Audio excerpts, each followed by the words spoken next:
Primera carta del apóstol Juan, capítulo 2, versículos 7 al versículo 11, dice así la palabra del Señor.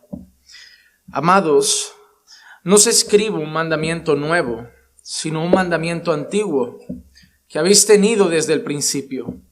El mandamiento antiguo es la palabra que habéis oído. Por otra parte, os escribo un mandamiento nuevo, el cual es verdadero en él y en vosotros, porque las tinieblas van pasando y la luz verdadera ya está alumbrando.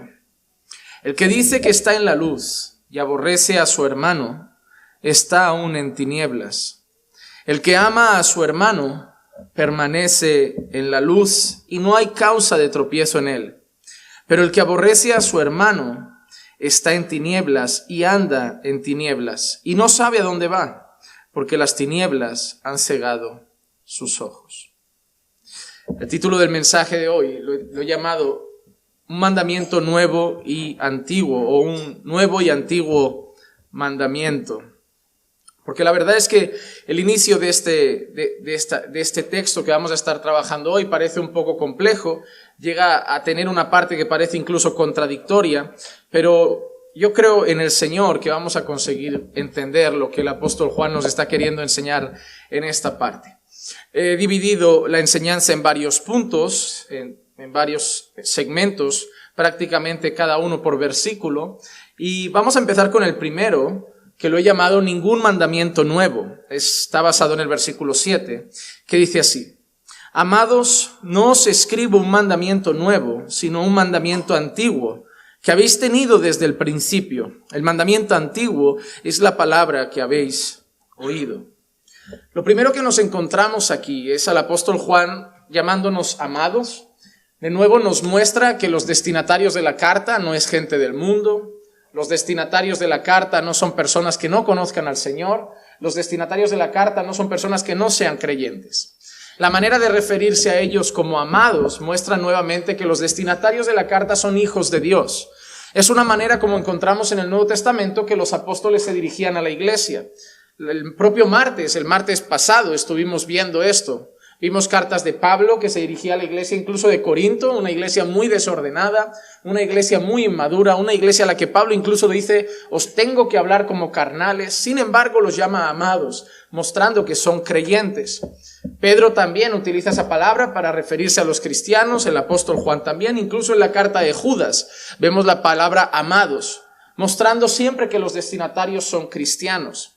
Así que lo primero que tenemos son palabras dirigidas a creyentes, y eso lo tenemos que tener en cuenta desde el punto de partida. ¿Qué le dice a esos creyentes? ¿Qué le dice a estos amados? Lo primero que les dice es que lo que él les escribe no es un mandamiento nuevo. No os escribo un mandamiento nuevo. Juan deja claro, Juan anuncia, Juan les explica que lo que él está enseñando no es nada nuevo. Y eso es algo que tenemos que tener en cuenta. Jesús no trajo nuevas enseñanzas y lo que realmente sus apóstoles traían no era algo que cambiaba lo que ya se había enseñado en el sentido de que contradecía la palabra de Dios. No es que los apóstoles pasaran por encima del Antiguo Testamento y dijeron, mira, el Antiguo Testamento no vale y vamos a traer cosas que lo contradigan, vamos a traer cosas que pasen por encima de él como si Dios se hubiera equivocado al hablar y lo que ahora traemos es lo que vale, lo antiguo lo podéis tirar a la basura. En ningún momento vemos eso en la palabra, no vemos a Jesús tampoco diciendo, oye, he venido a que ignoréis lo viejo y ahora me hagáis caso a mí y sigamos esto. A pesar de que hay cambios, la llegada de Jesús cambió cosas. Pero no cambió cosas en el sentido de que pasó por encima de cosas, sino que Jesús cumplió las cosas. Hay muchas cosas del Antiguo Testamento que eran como eran porque no se habían cumplido a su perfección y fueron cumplidas en Cristo.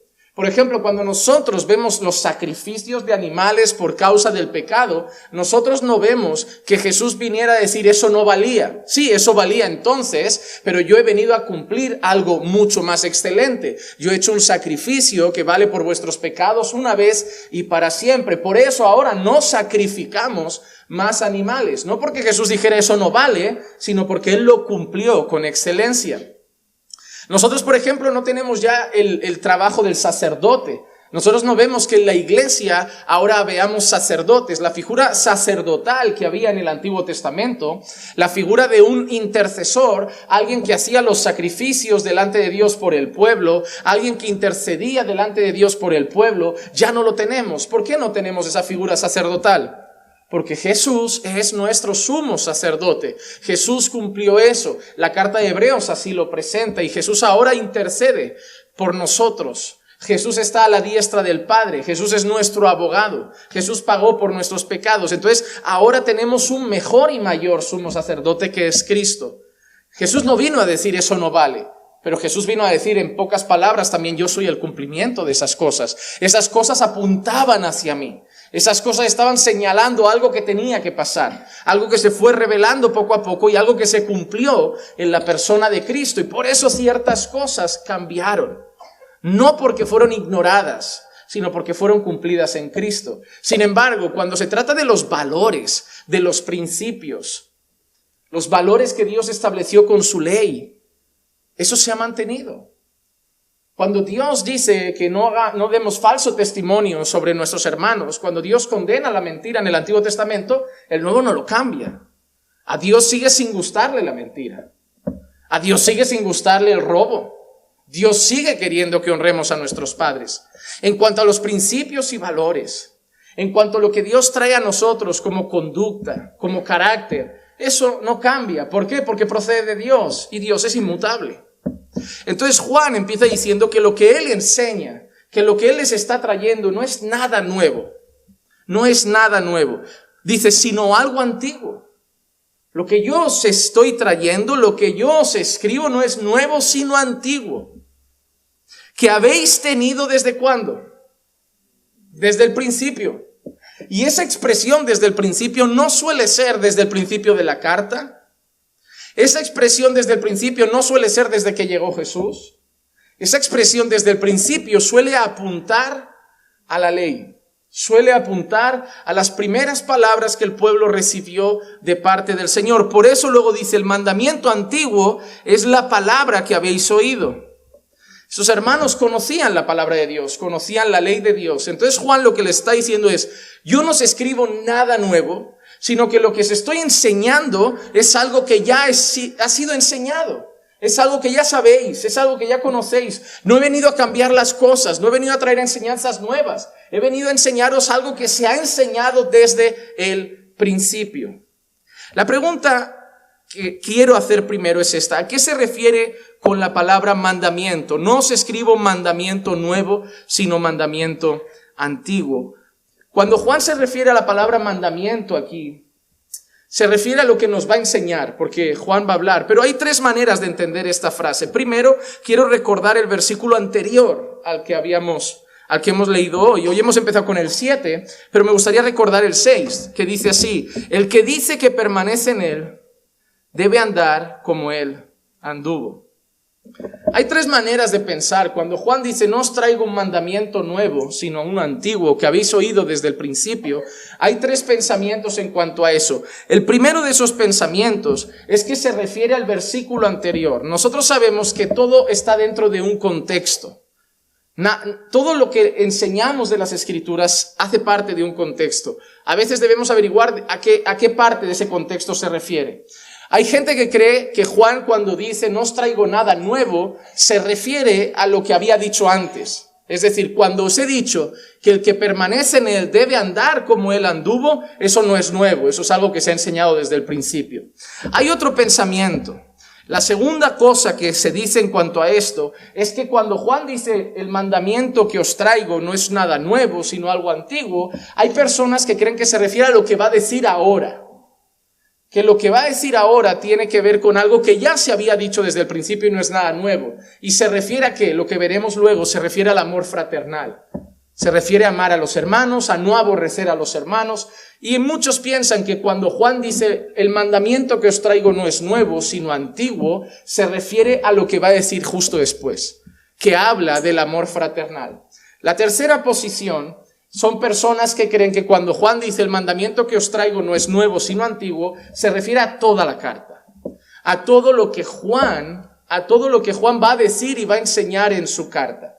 Pero hay una cosa interesante y es el hecho de que la carta de Juan, prácticamente el tema central es el amor fraternal. Hablará mucho de santidad, hablará mucho de no practicar el pecado, hablará mucho de obedecer los mandamientos de Dios, pero el tema central de la carta de Juan podría ser claramente el amor fraternal y cómo eso se relaciona a estar en la luz. Por lo tanto, yo soy partidario de que cuando Juan dice lo que nos ha dicho, amados, no os escribo un mandamiento nuevo, sino mandamiento antiguo que habéis oído desde el principio. El mandamiento antiguo es la palabra que habéis oído. Yo considero que se refiere a lo que va a decir seguidamente.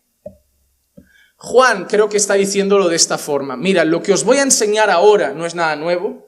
Lo que os voy a enseñar ahora es lo que habéis oído desde el principio. Y justo después de decirnos eso, Juan nos dará la enseñanza. Y yo considero que lo que Juan está haciendo es eso. Os voy a dar una enseñanza ahora. Y quiero que tengáis presente que no es nueva, que es la misma enseñanza que se ha enseñado siempre.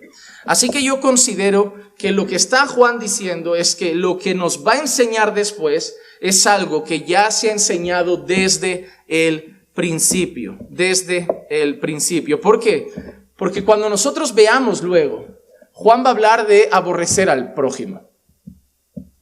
Va a hablar de aborrecer al prójimo. Y desde el principio, Dios siempre ha prohibido el hacer mal al prójimo. No es nuevo. Juan va a decir que quien aborrece a su hermano está en tinieblas. Juan va a decir que hacerle mal al prójimo representa estar en tinieblas. Es decir, Juan va a hablar de no hacer mal al prójimo. Y no hacer mal al prójimo es algo que se ha enseñado desde el principio. Por ejemplo, Levítico 19:18, nosotros leemos lo siguiente. No te vengarás, ni guardarás rencor a los hijos de tu pueblo, sino que amarás a tu prójimo como a ti mismo. Yo soy el Señor. Prohibido tomar venganza. Prohibido tomar venganza. Muchas personas a veces incluso hacen uso del decir, es que es justo, es lo justo, pero al final son movidos por venganza. Déjame decirte algo, hermano. Aunque sea lo justo, examina tu corazón. A veces hay personas que dicen, no, pero yo voy a denunciarlo porque es justo, porque lo que ha hecho. Y digo, examina tu corazón. ¿Qué te está moviendo a hacer eso? ¿La justicia o la venganza? La venganza no agrada a Dios. ¿Por qué? Porque la venganza no es movida por amor. La venganza no es movida por justicia. La venganza es movida por odio. La venganza es movida por ira. La venganza es movida por rabia. Por eso Dios frena a sus hijos en el tema de la venganza y les dice, mía es la venganza. Yo pagaré. Yo me encargo. ¿Por qué Dios hace eso? Por una simple razón.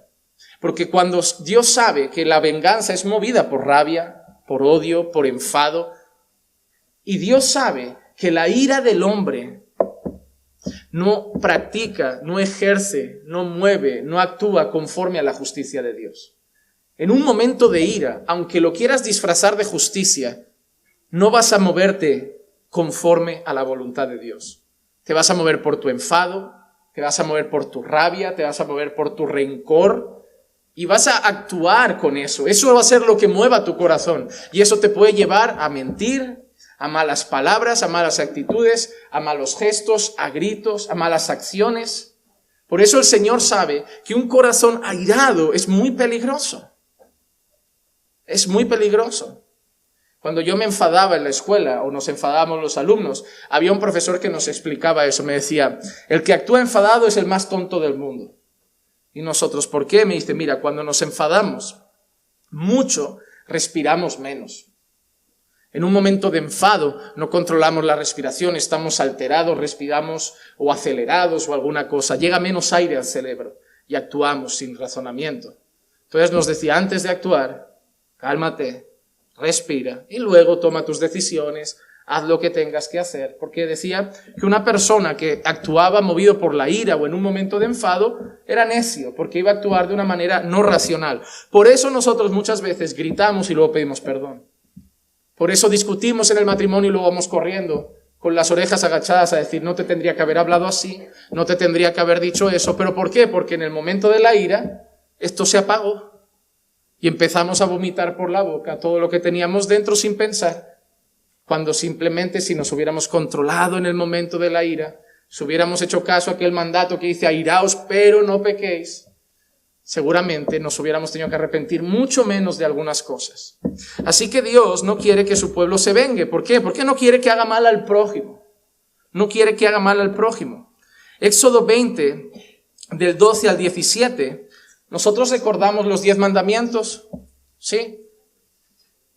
Todo el mundo ha visto la película, los debe haber leído en la Escritura, pero hay una cosa interesante, más de la mitad, están dirigidos al prójimo. 4 mandamientos, los 4 primeros, están vinculados a nuestra relación con Dios. Los 6 siguientes están vinculados a nuestra relación con el prójimo. Y nosotros leemos esto: honra a tu padre y a tu madre para que tus días sean prolongados en la tierra que el Señor tu Dios te da.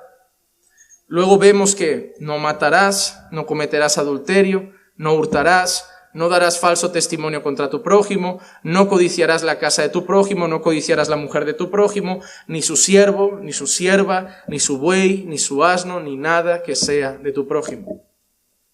No matar, no adulterar, no hurtar, no decir falso testimonio contra el prójimo, no codiciar nada del prójimo, honrar a nuestros padres, todo es el que no hagas daño a tu prójimo. No le mientas, no le robes, no difames su nombre, no estropees su reputación, no luches por hablar mal de su persona, no le robes, no le codicias nada que sea suyo. Todo al final se reduce a que no hagas mal a tu prójimo. No hagas mal a tu prójimo. Por eso, Juan empieza diciendo, lo que os voy a traer ahora, que es deciros, no aborrezcas a tu prójimo, no es nuevo.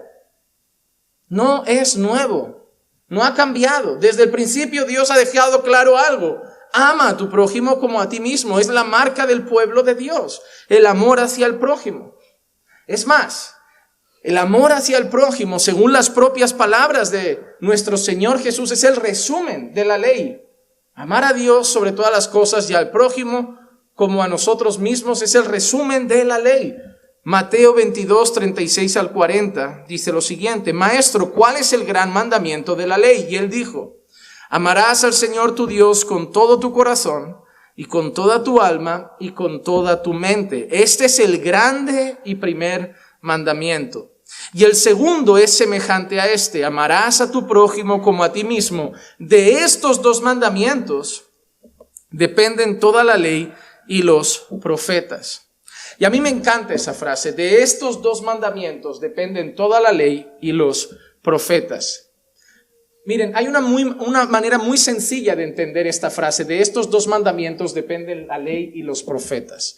¿Qué quiere decir? Cualquier cosa que tenga que ver con pecar contra Dios o con pecar contra el prójimo, cualquier cosa se reduce a esto. Si yo hablo mal del prójimo, es porque no lo amo como a mí mismo. Si yo hago un pecado contra Dios, es porque no lo amo sobre todas las cosas. Al final, estos 2 mandamientos, amar a Dios sobre todas las cosas y amar al prójimo como a mí mismo, es lo que me va a llevar a cumplir todo lo demás que dice la palabra de Dios. ¿Tú sabes cuál es la receta para no cometer adulterio? Amar a Dios sobre todas las cosas y amar a tu esposa como a ti mismo, porque a ti no te gustaría que tu esposa te engañara. Si tú amas a Dios sobre todas las cosas y amas a tu esposa como a ti mismo, no vas a cometer adulterio.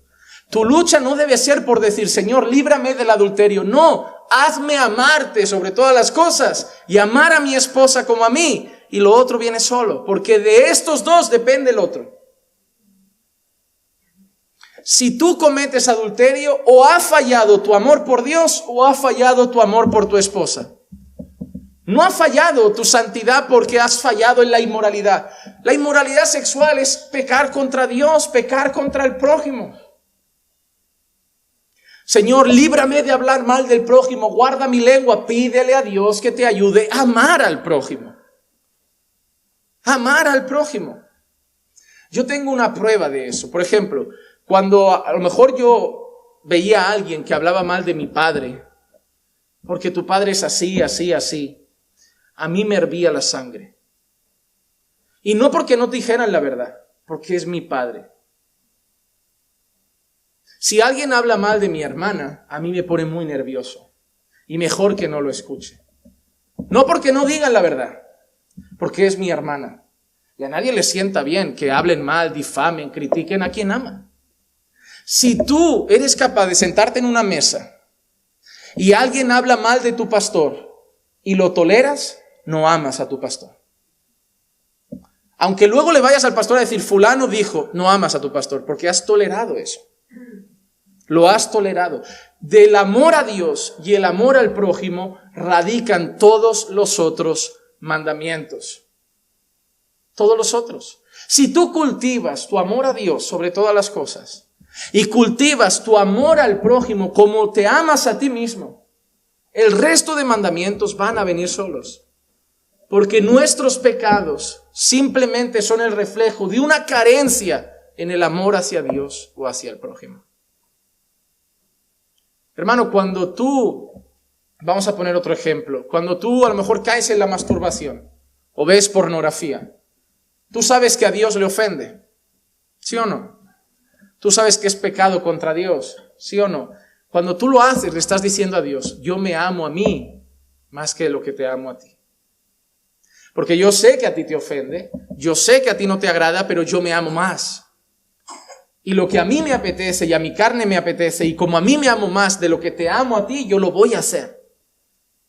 Es así de sencillo. Es así de sencillo. Porque como me gustó mucho la explicación que dio Israel Sanz cuando alguien decía, es que no consigo dejarlo. Era el ejemplo tan sencillo de decir, imagínate que alguien te pone una pistola en la cabeza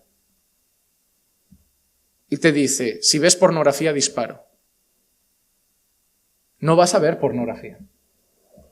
Vas a tirar, si te ponen la pistola al día siguiente, no vas a ver pornografía. Y si te ponen la pistola los 365 días del año en la cabeza y te dicen, si ves pornografía, disparo, no verás pornografía en un año.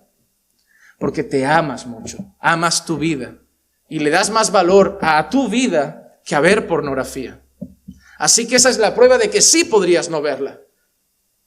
Pero no amas tanto a Dios como amas tus deleites.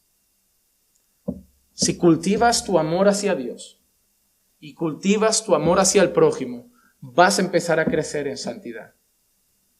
Gritas a tu marido, no es porque tengas que aprender en los libros de Nancy Leigh DeMoss a ser más piadosa, es que no lo amas lo suficiente. No lo amas. Te has cansado de él, te ha agobiado, pero no lo amas lo suficiente. Hablas mal de tu esposa, no tienes que ir a buscar libros de cómo ser un hombre piadoso. Tienes que amarla más. No la amas suficientemente. No la amas suficientemente. Oye, pastor, pero el amor no es lo que aguanta todo. ¿Cómo no? Tú sabes por qué somos la esposa de Cristo. Somos la iglesia del Señor. ¿Somos fieles siempre? ¿Le honramos siempre? ¿Nos sigue perdonando? ¿Nos sigue cuidando? ¿Nos sigue abrazando? ¿Nos sigue protegiendo? ¿Nos sigue guiando? A pesar de nuestros fallos. ¿Sabes por qué? Porque Él sí nos ama. Si nosotros llegamos a amar al prójimo como Cristo amó a la iglesia, nosotros no pecaremos contra Él. Así que lo que nos está diciendo Juan es que la raíz al final siempre ha sido la misma. Así que Juan empieza diciendo, yo no os traigo ningún mandamiento nuevo, os traigo un mandamiento antiguo que habéis oído desde el principio. Pero ahora entra la aparente contradicción, el versículo 8, un mandamiento nuevo. Por otra parte, os escribo un mandamiento nuevo, el cual es verdadero en él y en vosotros, porque las tinieblas van pasando y la luz verdadera ya está alumbrando. A ver, ha empezado diciendo que no trae un mandamiento nuevo, que trae un mandamiento antiguo. Dice, pero espera, que sí os traigo un mandamiento nuevo. Porque el por otra parte aquí es más o menos ese tono, es como, pero aparte te digo algo, sí es nuevo. Primero te digo, no es nuevo, es antiguo, y ahora te digo, sí es nuevo. Cuando yo llego a textos como estos, que parece que uno dice, la Biblia se contradice, algo que yo he aprendido desde el principio es que no se contradice nunca. Yo soy limitado, la Biblia no. Yo soy imperfecto, la Biblia no. Yo tengo errores, la Biblia no. Mi mente es limitada. La Biblia es la revelación que proviene de la mente de Dios. Por lo tanto, cuando yo encuentro una supuesta contradicción en la Biblia, lo que yo me pregunto no es si se contradice. Yo me pregunto qué no estoy entendiendo. Y de ahí empiezo a estudiar. Y de ahí empiezo a investigar. Porque yo doy por hecho que el problema no está en la Biblia, está en mis ojos y en mi capacidad de entender lo que tengo aquí. Entonces yo me hago esta pregunta. Juan, me dices que el mandamiento es antiguo. Y luego me dices que el mandamiento es nuevo. Juan, ¿es antiguo o es nuevo? Y después de estudiar mucho me doy cuenta de algo. Es antiguo y es nuevo. Ya, pero es que nada puede ser antiguo y nuevo a la vez. Yo tengo este jersey, o es antiguo o es nuevo, pero no puede ser antiguo y nuevo. Yo tengo mi teléfono móvil, o es antiguo o es nuevo, pero no puede ser antiguo y nuevo. Yo tengo mi coche, o es antiguo o es nuevo, pero no puede ser antiguo y nuevo. Ya, pero no estamos hablando de cosas materiales, estamos hablando de los mandamientos de Dios. Y lo que Juan está trayendo realmente es antiguo y en parte es nuevo. Y lo que debemos entender es en qué parte es antiguo y en qué parte es nuevo. Lo primero que yo quiero enseñar es lo siguiente. Jesús sí trajo, de su boca sale esa frase, un nuevo mandamiento. Juan 13, 34 y 35 dice así. Y ahora pido mucha atención a esta parte para comprender lo que quiero decir con lo de antiguo y nuevo al mismo tiempo. Jesús dice en Juan 13, 34 y 35, un mandamiento nuevo os doy, que os améis los unos a los otros. ¿Amar al prójimo ha sido algo nuevo? ¿Amar al prójimo? ¿Que os améis los unos a los otros? ¿Amar al prójimo como a nosotros mismos no estaba en Éxodo? ¿Amar al prójimo como a nosotros mismos no estaba en la ley de Dios? Y ahora viene Jesús y dice, os doy un nuevo mandamiento, que os améis los unos a los otros, que como yo os he amado, así también os améis los unos a los otros. En esto conocerán que todos sois mis discípulos, si os tenéis amor los unos por los otros. ¡Wow! Y debe ser importante, porque en la manera de hablar de un judío, la repetición es la manera de decir que algo es muy importante. Y el amar los unos a los otros, aquí en pocos versículos está muy presente. Y no lo dice solo una vez. En Juan 15, 12 Jesús dice, este es mi mandamiento, que os améis los unos a los otros, así como yo os he amado. Este es mi mandamiento, que os améis los unos a los otros como yo os he amado. Bueno, pero Dios ya nos había mandado amar al prójimo como a nosotros mismos. Y es ahí donde entra la gran pregunta. Jesús dice, traigo un nuevo mandamiento, que os améis los unos a los otros. Pero el mandamiento no ha acabado ahí. El mandamiento no ha acabado ahí. Como yo os he amado. ¿Te das cuenta que el agente del amor, el agente activo que ama, el ejemplo a seguir en el amor, ya no es tú mismo? Es el Señor. Ama al prójimo como a ti mismo. No, ama al prójimo como yo te he amado. Ha cambiado mucho, Ha cambiado mucho. El mandamiento antiguo, en la mente de un judío, ahora quiero que vayamos a la mente de un judío. ¿Sabes cómo entendía el judío en amar al prójimo? En la mente de un judío, no hacerle mal. No hacerle mal. En la mente de un judío, amar es no buscarte nada malo. No robarte, no hurtarás. Dígame otro mandamiento de la lista. No hacer falso testimonio, o sea, no hablaré mal de ti, no te voy a difamar. ¿Qué más? No codiciar, no voy a desear nada, ni tu mujer, ni tu casa. Eso me puede llevar luego a robarte o a hacer malas cosas. ¿Qué más? Ahí tienes. No hacerte daño, ¿no? No te robo, no codicio nada tuyo, no hablo mal de ti. El amor en la mente de un judío estaba reducido al no hacer lo malo. Pero Jesús no vino a no hacer lo malo. Jesús vino a hacer lo bueno. Y ahí cambió todo. Por eso parece que es nuevo. No es que haya sido nuevo. Hermano, Jesús no trajo nada nuevo. Jesús nos enseñó lo que Dios quería decir. El gran problema de los judíos no era que no tenían la ley de Dios. El gran problema de los judíos es que muchas veces no entendían la ley de Dios. Para el judío a lo mejor adulterar era irse a la cama. Y es como que Dios dice, no cometas adulterio, ¿vale? No me meto en la cama. Oye, pero puedo ver el mercado, ¿no? Puedo tontear por ahí, un guiñito de ojo por allá, pero no me meto en la cama. Y es como si Dios mirara desde el cielo y dijera, no han entendido qué estaba queriendo decir yo. No han entendido qué quería decir. Esta gente solo ha visto la frase y se ha limitado a decir, vale, pues no me meto en la cama con otra mujer, pero miro a otra, silbo a otra, hago otra. El Señor como, no han pillado nada. La mente de un judío se limitaba mucho a eso. No te robo, no hablo mal de ti. Y eso representa mi amor hacia ti. Pero cuando llega Jesús, cambia las cosas. Y las cambia de esta manera. Jesús nos enseña lo que muchas personas llaman el espíritu de la ley. El espíritu de la ley. El judío veía la ley de Dios como una norma. Jesús nos empieza a enseñar que la ley de Dios no era algo tan externo, era algo que apuntaba al corazón. Que Dios quería tratar con nuestros corazones. Dios quería traer valores a nuestra vida. Y Jesús lo expresa de estas maneras, por ejemplo. Mateo 5, 21 y 22 dice: habéis oído a los antepasados, se les dijo, no matarás. Para ellos, el no matar ya era amar. Porque no te mato porque te amo. Pero Jesús dice, y cualquiera que cometa homicidio será culpable ante la corte. Pero yo os digo que todo aquel que esté enojado contra su hermano será culpable ante la corte. Y cualquiera que diga raca a su hermano será culpado delante de la Corte Suprema. Y cualquiera que diga idiota será reo del infierno de fuego. Mira, Jesús parte de un mandamiento que era no matarás, no cometerás homicidio. En la mente del judío, hacer daño al prójimo era apuñalarlo. Bueno, pero Jesús dice, no, yo os digo otra cosa. Si le decís raca, si le decís estúpido, si le decís tonto, si le faltáis al respeto, si lo aborrecéis, ya lo habéis matado.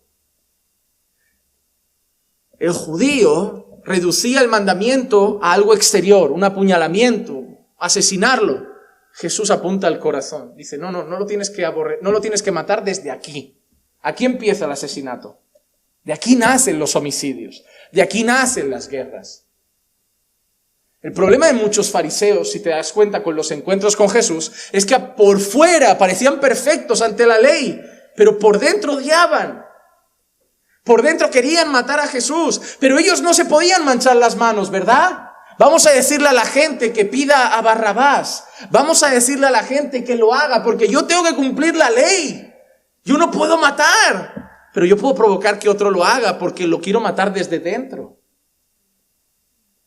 ¿Tú sabes lo que hace la religión? La religión te hace vivir como un judío, solo cumpliendo la norma externa. El evangelio trata con el corazón. Mateo 5, 27 y 28. Habéis oído que se os dijo, no cometerás adulterio.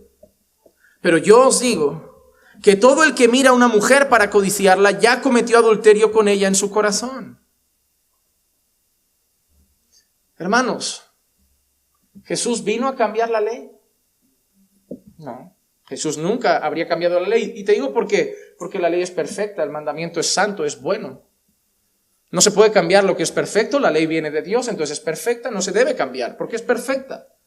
Pero Jesús vino a explicarla. Es como decir, Dios dijo que no cometas adulterio y tú has entendido simplemente que no te debes meter en la cama de una mujer, cuando lo que Dios quería enseñar es que debéis ser fieles desde el corazón. No mirar a otra, no piropear a otra, no tontear con otra, ser fieles desde aquí. Ser fieles desde aquí. Y eso hará que no busques en pornografía, eso hará que no andes tonteando con nadie, escribiéndote con nadie, porque tu fidelidad está aquí dentro. Jesús estaba trayendo el espíritu de la ley, explicando el sentido del mandamiento. Nosotros tenemos un montón de normas de tráfico. Un montón. Y al final todas las normas de tráfico lo que nos están queriendo decir es que conduzcamos con prudencia. Nada más. Pero el problema es que si nos las quitan, nuestra inclinación del corazón es terrible. Si nos quitan las normas de tráfico y solo nos dicen, ale, con prudencia, no, nos vamos estrellando por ahí. Porque somos pecadores. Porque somos pecadores. Por eso necesitamos límites, por eso necesitamos cárcel, por eso necesitamos multas. Porque no se nos puede dar rienda suelta. A mí me hace mucha gracia que padres, cuando me hablan de sus hijos, dicen, a mi hijo le das esto y te coge esto. Le digo hasta tal hora y llega a tal hora. Y digo, tú eres igual. Tú eres igual. Lo que pasa es que tú ahora lo vives como padre, pero cuando tú eras hijo eres igual. Y sigues siendo igual. Lo único que te frena muchas veces son las normas y el castigo, si no eres creyente. Porque si has nacido de nuevo, ahora tu corazón es otro. Ya no necesitas tanta norma. Por eso para nosotros ahora la ley ya no es una carga, porque ya no es una norma llena de prohibiciones. Tampoco tenemos tanto deseo de romperla como para decir, ay, tengo miedo al castigo. Jesús vino a interpretarlo. Jesús vino a explicarlo. Mateo 5, 38 al 40 dice, habéis oído que se dijo, ojo por ojo y diente por diente. Pero yo os digo, no resistáis al que es malo, antes bien, a cualquiera que te abofetee en la mejilla derecha, vuélvele también la otra. Y al que te quiera poner pleito y quitarte la túnica, déjale también la capa. Mateo 5, 43 al 45. Habéis oído que se dijo, amarás a tu prójimo y odiarás a tu enemigo, pero yo os digo, amad a vuestros enemigos y orad por los que os persiguen, para que seáis hijos de vuestro Padre que está en los cielos. Porque Él hace salir su sol sobre malos y buenos, y llover sobre justos e injustos. ¿Por qué el mandamiento es antiguo? Porque Dios desde siempre ha querido lo mismo. Dios desde siempre ha querido que no hagamos mal al prójimo. Pero el deseo de Dios no era solo que no hiciéramos mal al prójimo. El deseo de Dios es que amáramos al prójimo. Y amar al prójimo no era solo no hacerle mal, sino hacerle bien, cuidarlo. Para muchos, vivir una vida de santidad es solo no hacerlo malo. Hay mucha gente que cree que vive una vida de santidad porque no va a la inmoralidad, porque no va a la pornografía, pero nunca ves un rastro de compasión en ellos hacia el necesitado. Nunca ves una pizca de amor hacia el que sufre. Pero llegan como diciendo, mi falda es la más larga, mis cánticos los más espirituales, mis oraciones las más largas. Eso sí, no me pidas que ayude, no me pidas que sirva, no me pidas que cuide. Yo ya me limito a luchar contra lo malo. No has entendido nada, estás viviendo una religión muerta. Porque, hermano, Jesús cuando llegó aquí no solo no hizo lo malo, sino que hizo lo bueno. Imagínate que Jesús desciende a la tierra y lo único que Jesús hace es decir lo siguiente: voy a obedecer la ley, no voy a pecar contra Dios. Y se queda así, simplemente no pecando. No, Jesús amó a sus enemigos. Jesús cuidó a los necesitados. Jesús visitó a los olvidados. Jesús tuvo misericordia de los que iban a ser apedreados. Y Jesús se subió a la cruz. No hizo solamente no dejó de hacer solo lo malo, sino que dio su vida por los demás. ¿En qué sentido el mandamiento es antiguo? En que Dios siempre ha querido lo mismo, pero no lo habíamos entendido. ¿En qué sentido el mandamiento es nuevo? En el sentido de que ahora en Cristo vemos lo que es realmente lo que Dios quiere en el mandamiento. Cuando Dios dijo, amar al prójimo como a ti mismo, en Cristo Dios nos muestra como nuevo lo que es eso. Es antiguo porque desde el principio Dios ha dicho, ama al prójimo como a ti mismo. Y es nuevo porque Cristo nos ha mostrado de qué se trata. Y nos ha mostrado que no era solo no hacerle mal, sino que nos ha enseñado constantemente que no hay mejor cosa que dar su vida por sus amigos, Por eso tenemos mandamientos como instrucciones de Pablo que dice, considerad a los hermanos como superiores a vosotros mismos. Oye, pero no se trataba solo de no hacerles daño, ahora lo tengo que considerar como superior a mí mismo. No se trataba solo de no hacerles el mal, ahora tengo que reír con el que ríe y llorar con el que llora. Sí, Jesús nos vino a explicar lo que quería decir Dios. Jesús nos vino a explicar el mandamiento porque no lo habían entendido. Simplemente se quedaban en su casa, no haciendo lo malo y dejando que el resto muriera de hambre, de necesidad, de sufrimiento. Pero ellos tranquilos con su espiritualidad diciendo, no, pero yo no peco contra Dios. La historia del buen samaritano lo representa muy bien. Para el judío no hacía nada malo al no pararse a ayudar a esa persona. Para el sacerdote, para el levita, no había nada malo en no pararse. Él era un adorador, él iba a adorar o él venía de adorar, él hacía sus cosas. Pero esa enseñanza nos enseña que amar al prójimo implica no ser el que no le ha pegado la paliza. Porque a lo mejor pasa y dice, pobrecito, alguien le pegó una paliza. El que le haya pegado la paliza ya se las verá con Dios. Pero no se trata solo de no ser el que pega, sino de ser el que ayuda. Y eso es lo que hizo el mandamiento nuevo. Era antiguo porque Dios siempre quiso lo mismo y era nuevo porque no lo habían entendido. Y Jesús vino a mostrarnos cómo se vivían los mandamientos de Dios. ¿Recuerdas cuando querían matarlo porque no guardó el día de reposo más de una vez? Y Jesús les hace una pregunta muy interesante en una ocasión. ¿Acaso no es lícito hacer el bien en día de reposo? Para ellos, la norma era tan rígida que incluso, se ha caído en un pozo, mañana lo sacamos, que hoy hay que guardar la norma. Y Jesús como, ¿en serio? ¿Dejarías morir a tu oveja si cae ahí o a tu animal tuyo? ¿Lo dejarías morir porque al día siguiente un animal que cae ahí es pasto de animales feroces o del tiempo y muere?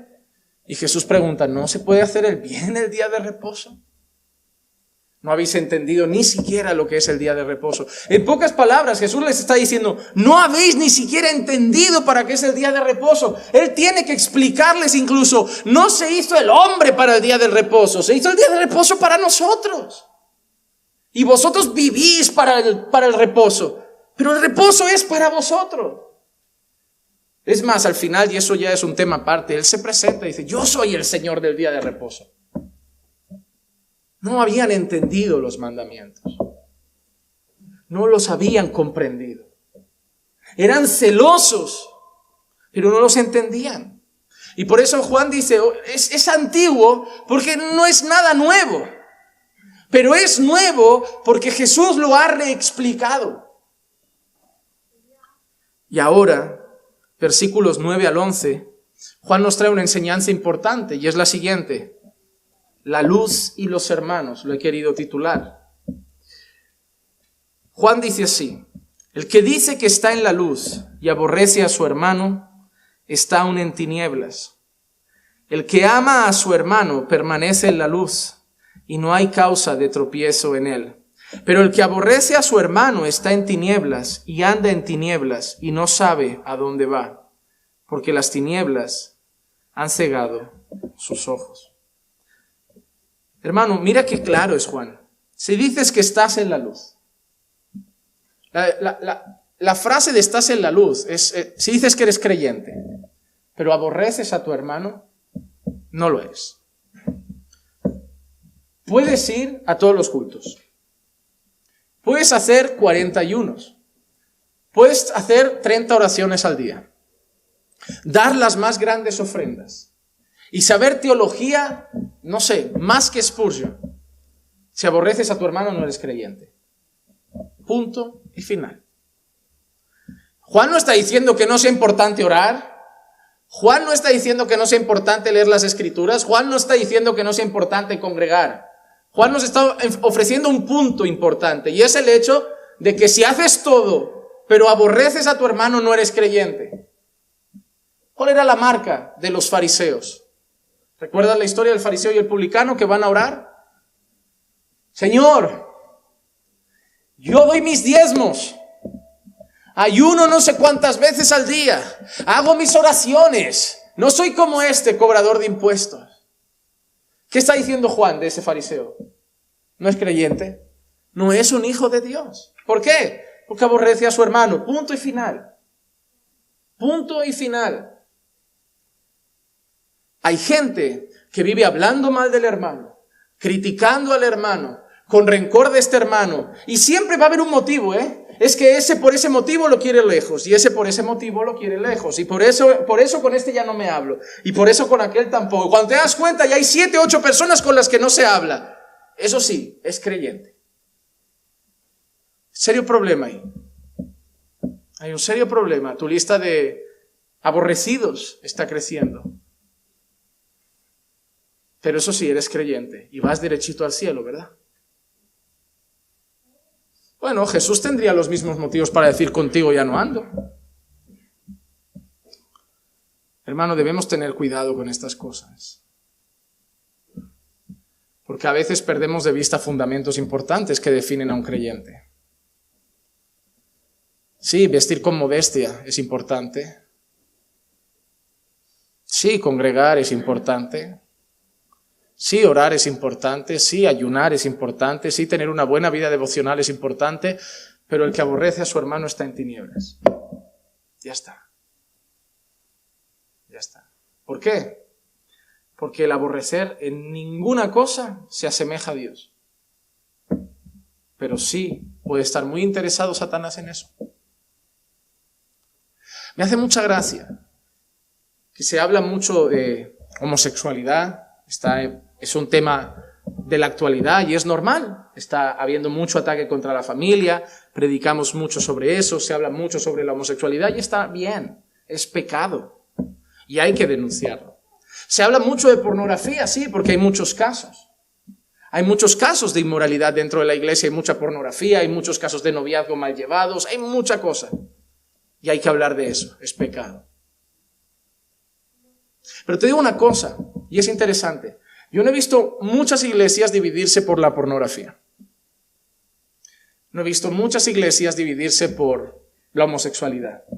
No he visto muchas iglesias dividirse porque alguien robó. Sí, esas personas pecaron, pagaron sus consecuencias, afectó a su vida espiritual. Incluso se pudo llegar a la excomunión de una de esas personas porque mostró que no era creyente. Pero siempre que veo iglesias rotas, siempre que veo iglesias lastimadas, siempre que veo grupitos en las iglesias, siempre que veo corritos en las iglesias, siempre que veo el grupito de hermanas que quedan por ahí, pero las otras no están en la foto, y el grupito de hermanos que quedan ahí, pero los otros no están en la foto, siempre que veo esas divisiones de decir, nosotros somos los que llevamos a la iglesia 10 años, este es nuestro grupo, vosotros que habéis llegado ahora, ese es vuestro grupo, siempre que veo eso, lo que rompe las iglesias, lo que divide las iglesias, lo que lastima las iglesias, es la falta del amor a los hermanos.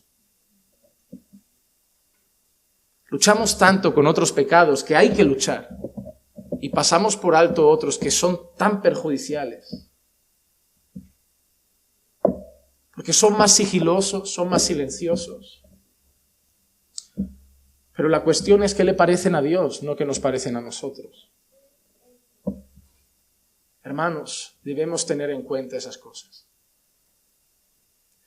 Te voy a decir con todo el corazón en esta iglesia que los grupitos, el chisme, la murmuración, el que damos los 4 de siempre y el resto no entra en nuestro grupo, el que damos los 10 de siempre y el resto no entra en nuestro círculo, como estos me sé el nombre, son con los que trato, los otros, hay gente que me viene feliz y me dice, pastor, me encontré una persona, lleva 4 meses en la iglesia y no me sé ni el nombre, vergüenza me daría. Pues ya sabes con quién tienes que hablar más. Porque si de esa persona no te sabes el nombre, hay una cosa, tu relación es la que tienes que trabajar. Tienes que llegar a sabértelo como te sabes el de los que llevan 5 años. No decir con risa, sí, la iglesia está creciendo muy rápido, nos está costando mucho relacionarnos con todos, pero al menos yo creo que debo hacer un esfuerzo. ¿Por qué? Porque yo quiero que los que llegan ahora se sientan tan amados como los que llegaron ayer. Los que llegaron ayer ya deben entender que ahora ya no es su tiempo, ahora es el tiempo de los nuevos, hay que conocerlos, Hay que tratarlos porque al final tenemos que integrarlos. No sentarnos en dos grupos diferentes. Aquí los que llevan 5 años para arriba, aquí los que llevan 5 años para abajo y aquí los que llevan 6 meses para abajo. No va así la cosa. Por eso debemos cuidar tanto el corazón. Por eso Jesús apuntó tanto al corazón. Esos pecados hacen más daño a una iglesia que otros. Es verdad. Porque la dividen, porque la fragmentan. Y hermano, Juan es claro. Si no amas a tu hermano, estás en tinieblas. No hay punto medio, No hay punto medio para Juan. Quien ama a su hermano está en la luz. Quien aborrece a su hermano está en tinieblas. No hay punto medio para Juan, para Dios. Es amar y aborrecer. Es luz y tinieblas. Es carne y espíritu. Es salvación y condenación. Es Dios y mundo. Para Dios no hay punto medio. Para Dios no hay medios cristianos. Para Dios no hay gente que tiene un pie en las tinieblas y uno en la luz. Para Dios o estás aquí o estás aquí. Y lo que Dios hace en su palabra es decirte lo que define a los que están en cada lado, para que tú te pongas en el espejo y digas, Dios dice que los que están en la luz son esto y los que están en tinieblas son esto. ¿De dónde tengo más? ¿De esto? Pues yo estoy en tinieblas, punto y final. La radiografía está hecha. Y contra eso no se puede luchar. Tengo una cosa de las que dice que están en la luz y tengo 6 de las que están en tinieblas. Pues me parece que ya la balanza se ha decantado con claridad. Hermanos, hay otra cosa importante que Juan deja claro. Mi relación con mis hermanos define mi condición espiritual. No solo tu relación con Dios define tu vida espiritual, tu estado espiritual. Tu relación con los hermanos define tu condición espiritual. Puedes creerte que estás hecho un toro en la fe porque vives la mejor vida devocional. Si aborreces a tus hermanos, no sirve. No sirve. Primera de Juan 1:7, ya lo hemos leído. Mas si andamos en la luz como Él está en la luz, tenemos comunión los unos con los otros y la sangre de Jesús, su Hijo, nos limpia de todo pecado. Si andamos en la luz, tenemos comunión los unos con los otros. Mira que Juan nos lo está diciendo en el capítulo 2 y Juan nos lo ha dicho en el capítulo 1. La pregunta que nos tenemos que hacer en el capítulo 1 y la pregunta que nos tenemos que hacer en el capítulo 2 es, ¿cómo estás con tus hermanos? Si estoy en la luz, tengo comunión con ellos. Si estoy en tinieblas, los aborrezco. ¿Cómo estás con los hermanos? Es que no me relaciono con ellos. El no relacionarse también es falta de amor, repito, no es no hacerles lo malo, es hacerles lo bueno. No relacionarse con los hermanos es falta de amor, porque no tenemos interés de relacionarnos con quien no amamos. Yo hago lo posible por compartir un día a la semana, un rato con mi madre y mi sobrina. Todos los jueves intento dejar a Clicia en el trabajo, está 3 horas haciendo unas cosas y yo intento aprovechar al máximo esas 3 horas y tengo cosas que hacer. Grabar vídeos, leer, estudiar, siempre hay cosas que hacer. Pero intento que nada de este mundo. Y mire que llego a veces y digo, no, hoy le voy a decir a mi madre que me encierro en una habitación, grabo varios vídeos y ya la veré otro día. No. Es un día a la semana. Quiero compartir tiempo con mi sobrina, quiero ver un rato a mi madre, quiero preguntarle cómo está, quiero reírme si hace falta, desayunar con ella y rápido pasar 3 horas. Y luego ya haré mi trabajo. ¿Y sabes por qué tengo tanto empeño? Porque amo a mi madre y amo a mi sobrina. Y me apetece disfrutar de su compañía, y me apetece hacerlas reír, y me apetece compartir con ellas. Pero reconozco, hermanos, que no me apetece mucho quedar con Pablo Iglesias. No creo que escriba una carta diciendo, no, por favor, necesito tomarme un café con él. Porque eso muestra que no hay amor en mi corazón hacia esa persona. No tengo ningún interés de verlo. Y son de esas personas con las que yo tengo que tratar en Dios para que me ayude a amar, no solo a mi hermano, sino incluso a los enemigos. Y a las personas que diría yo, no veo nada que me mueva a amarlo. No tienes que ver nada bueno en él, tienes que ver a Cristo. Y Cristo te va a mover a amar su alma, a orar por su salvación Y ojalá te lo encuentres un día y le prediques el evangelio. Si no tengo deseo de relacionarme con los hermanos, probablemente es porque no los amo. Ya está. No limiten los mandamientos a la prohibición. Al decir, como yo no hago mal a nadie, yo los amo.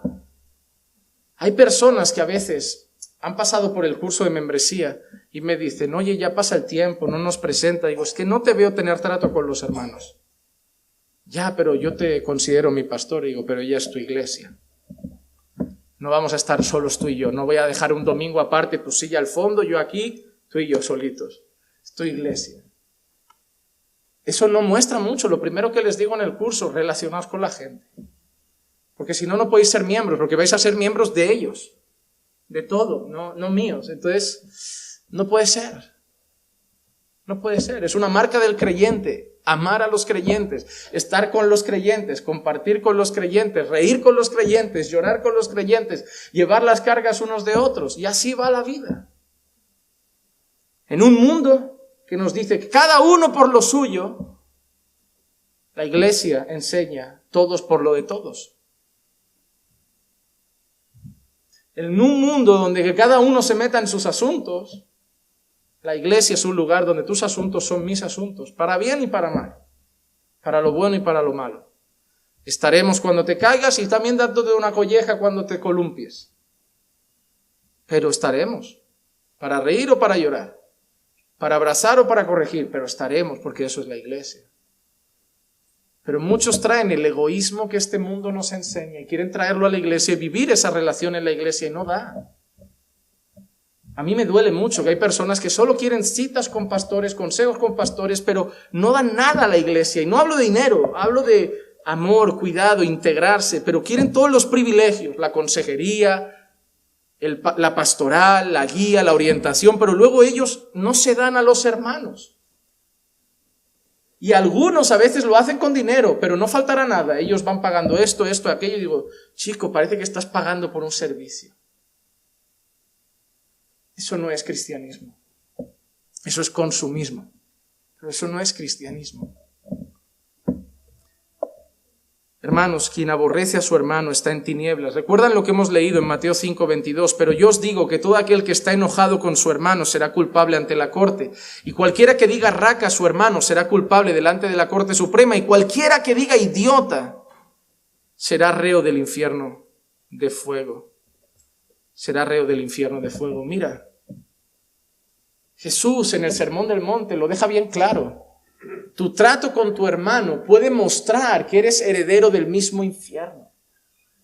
Tu trato con los hermanos puede mostrar que heredarás el infierno. Eso es muy fuerte. Eso es muy fuerte, hermano. Tu manera de ver a los hermanos, tratar a los hermanos, aborrecer a los hermanos, puede mostrar que serás reo del infierno de fuego. Así que el amar y el aborrecer son sumamente importantes. Hay que cuidar todo, claro que sí. Como he dicho, hay que vivir en santidad en todas las esferas. Pero hoy este es el tema central. Hermanos, cuando nosotros vemos una iglesia madura en la Biblia, pensamos en Tesalónica, por ejemplo, lo comentamos el otro día. Mira qué dice Pablo de Tesalónica. 1 Tesalonicenses 4:9. Mas en cuanto al amor fraternal, no tenéis necesidad de que nadie os escriba, porque vosotros mismos habéis sido enseñados por Dios a amaros unos a otros. Pablo dice a la iglesia de Tesalónica que en cuanto al amor fraternal, la palabra fraternal es como familiar. En cuanto al amor entre hermanos, Pablo dice, no tengo que deciros nada, porque Dios ya os lo ha dicho y ya lo hacéis. Qué bueno, ¿no? Es decir, mira, podría llegar como Juan, hablando de la importancia del amor, pero Pablo llega y dice, en cuanto al amor, por lo que veo en la iglesia no hay que decir nada, porque os amáis. Os amáis. Pero eso es una iglesia madura. Por otro lado, tenemos a una iglesia inmadura, Corinto. Y mira qué dice Pablo en 1 Corintios, capítulo 3 y el versículo 3. Porque todavía sois... Pablo a ellos no les llama muy espirituales. Le dice, mira, os tengo que hablar como a carnales. ¿Y por qué les tiene que hablar como carnales? Y esa expresión de Pablo es como si dijera, os tengo que hablar como si no fuerais creyentes. ¿Por qué, Pablo? Pues sabiendo que celos y contiendas entre vosotros. ¿No sois carnales y andáis como los hombres? La marca de la iglesia madura es que no había que hablarle del amor. Y la marca de la iglesia carnal es que no había amor. Tesalónica, no hace falta que os diga nada. Solo doy gracias a Dios por vuestro amor, por vuestra obra de fe. Corinto, os tengo que hablar como si ni siquiera fuerais la iglesia. ¿Pero por qué, Pablo? Porque estáis llenos de celos. Estáis llenos de contiendas. Tenéis dones. El Espíritu Santo ha derramado dones sobre vosotros, os ha capacitado. Tenéis un montón de cosas, pero os tengo que hablar como si ni siquiera fuerais iglesia. Porque entre vosotros hay celos y hay contiendas. Hermanos, ¿ves la importancia del amor? Define a una iglesia. Define a una iglesia. Una vez alguien me dijo, ¿en tu iglesia uno se siente amado? Le digo, no. En mi iglesia hay un grupo de personas que aman mucho, pero siempre son los mismos. Te vas a dar cuenta que los que ayudan siempre son los mismos, que los que extienden la mano siempre son los mismos. No podemos generalizar. En nuestra congregación hay un grupo de personas que transbordan amor, transbordan generosidad, transbordan, y eso hace sentir que la iglesia lo hace, y doy gloria a Dios, porque si ese grupo no lo hiciera, no se vería. Pero cuando hay que extender una mano, son los primeros siempre a estar en la fila. Y parece que la iglesia siempre lo hace, pero siempre son los primeros. Cuando tuvimos que dar la ayuda a la iglesia de Querétaro, sabía yo quiénes eran los que estaban ahí. Antes de abrir la hucha para mandarlo, sabía quiénes eran los primeros nombres en esos sobres. Y había gente que apenas tenía y sabía que su nombre iba a estar ahí, aunque fuera con 10 euros. Porque sé cómo tienen el corazón. Y eso es importante. Si yo mañana enfermo y por lo que sea digo, necesitaría que trajeran esto, sé los primeros que van a llegar. Podrán llegar otros, pero sé los que van a venir primero y lo hacen porque les nace. Porque uno percibe cuando uno lo hace por cumplir, o cuando uno lo hace por ganar puntos con el pastor, o cuando uno lo hace porque le nace. Y lo nota porque se lo hace a ti y te lo hace al último hermano que llegó. Y yo oro para que esta iglesia crezca en amor. Pero amor sincero, no amor interesado. No me voy a pegar a este porque es amigo del pastor y así mañana me pego al pastor. O no me voy a pegar a esta porque es la mujer del pastor y esto me va a beneficiar. O no me pego a ese hermano porque tiene algo que me aporta. No, amor desinteresado, amor incondicional. Amor que simplemente quiere vivir para el prójimo, amar al prójimo, cuidar al prójimo. Porque eso es lo que hace de esto un mandamiento nuevo. No es simplemente el quedarme sentado y decir, yo no le hago daño a nadie, pero no le haces bien tampoco.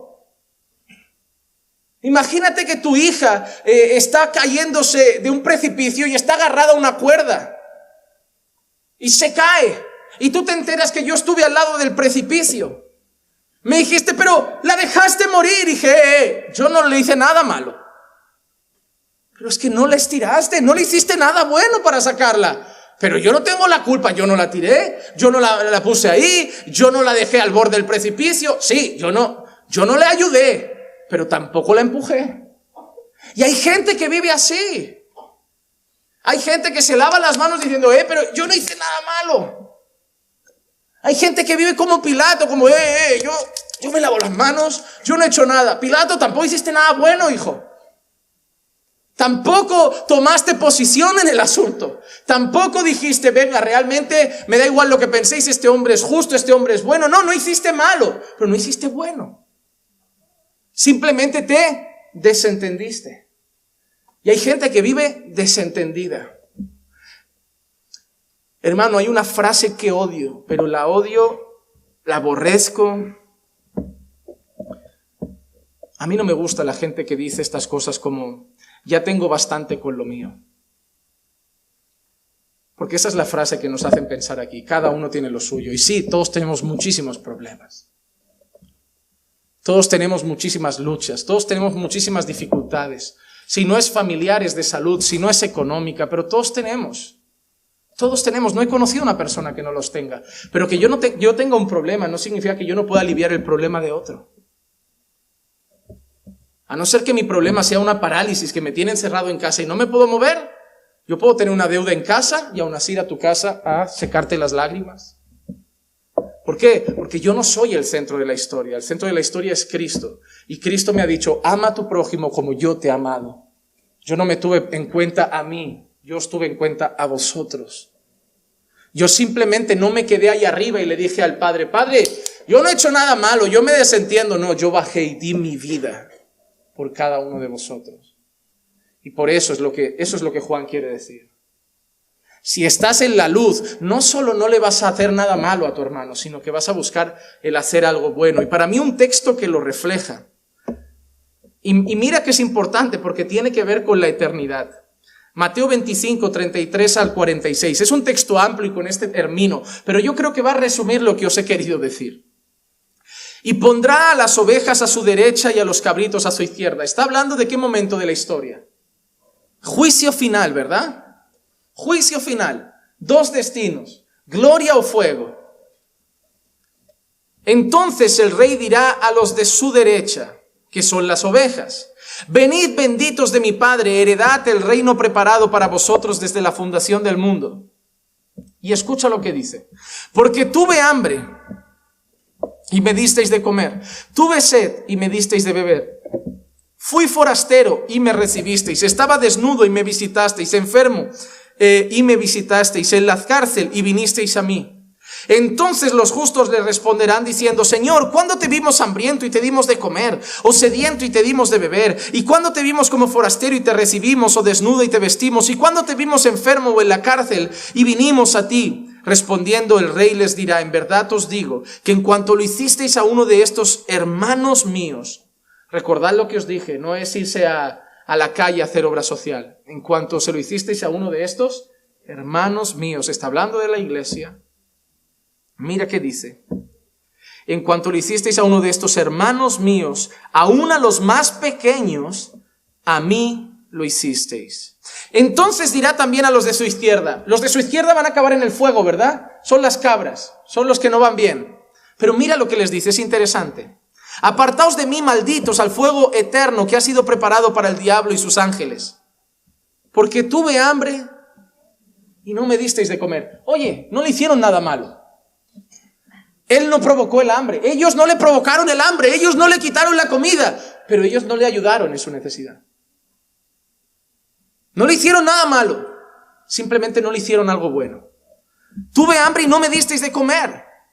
Tuve sed y no me disteis de beber, fui forastero y no me recibisteis, estuve desnudo y no me vestisteis, enfermo y en la cárcel y no me visitasteis. Entonces ellos también responderán diciendo, Señor, ¿cuándo te vimos hambriento o sediento, o como forastero, desnudo o enfermo o en la cárcel y no te servimos? Él entonces les responderá diciendo, en verdad os digo que en cuanto no lo hicisteis a uno de los más pequeños de estos, tampoco a mí me lo hicisteis. Y estos irán al castigo eterno, pero los justos a la vida eterna. Y eso es lo más interesante. En esta ilustración del juicio no significa que te vas a ir al cielo porque ayudas con comida al hermano que lo necesita. Ojo, no reduzcamos esto a eso. Pero es una marca del amor fraternal. Ellos no les quitaron la comida ni la bebida, ni ellos lo metieron en la cárcel, ni ellos lo metieron en el hospital. Simplemente en el momento de necesidad, en el momento de dolor, ellos no hicieron nada por él.